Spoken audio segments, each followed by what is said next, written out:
মেক্সিকার অন্যতম পুরান শহর তলাকাপাকে ইতিহাস ঐতিহ্যের সঙ্গে সংস্কৃতির জন্য বিখ্যাত এই নগরকে বলা হয় ম্যাজিক্যাল টাউন। এবার এই জাদুর শহরে বেজেছে ফিফা বিশ্বকাপের সুর।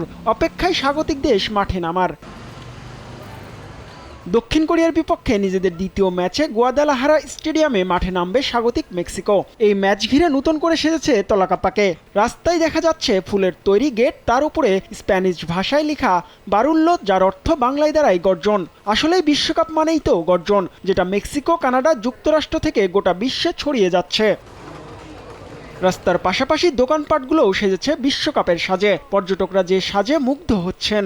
সাজসজ্জার জন্য বিখ্যাত জাদুর শহরের দেওয়ালগুলোও বাদ যায়নি। ফুটবলের কিংবদন্তি পেলে ম্যারাডোনার ছবি ফুটিয়ে তুলেছেন শিল্পী রেজ আর্টিস প্যারেজ। বিজলি কেবলসের স্কিন কোটেড ইনসুলেশন আগুন প্রতিরোধী। বিজলি কেবলস, নিরাপদ আজীবন। আমাদের মেক্সিকানদের চাওয়া জাতীয় দল যেন তার দায়িত্ব পালন করে। আমরা অনেক দিন ধরে এজন্য অপেক্ষা করছি এবং আমার মনে হচ্ছে এবছর অবশেষে এটা আমাদের বছর। তলাকাপাকের রেস্টুরেন্টগুলো সেজেছে বর্ণিল সাজে। শিল্পীদের সুরের মূর্ছনায় মেতে উঠেছে হোটেলগুলো। প্রাতিষ্ঠানিক বাদেও ব্যক্তিগতভাবেও বিশ্বকাপ উন্মাদনায় মেতেছেন স্থানীয়রা। ব্যক্তিগত গাড়িতে মেক্সিকোর পতাকা ফুটিয়ে তুলেছেন অনেকে। তাদের বিশ্বাস গাড়ির মতোই বিশ্বকাপে লম্বা রেসের ঘোড়া হয়ে থাকবে মেক্সিকো।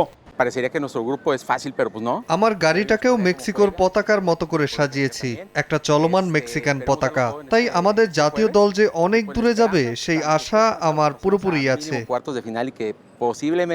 মেক্সিকান এই জাদুর শহরের মানুষদের প্রত্যাশা, আফ্রিকার পর দক্ষিণ কোরিয়ার বিপক্ষেও 3 পয়েন্ট নিয়ে পরের রাউন্ডে উঠে যাবে তাদের প্রিয় দল। জিহাদ আল হাসান, সময় সংবাদ।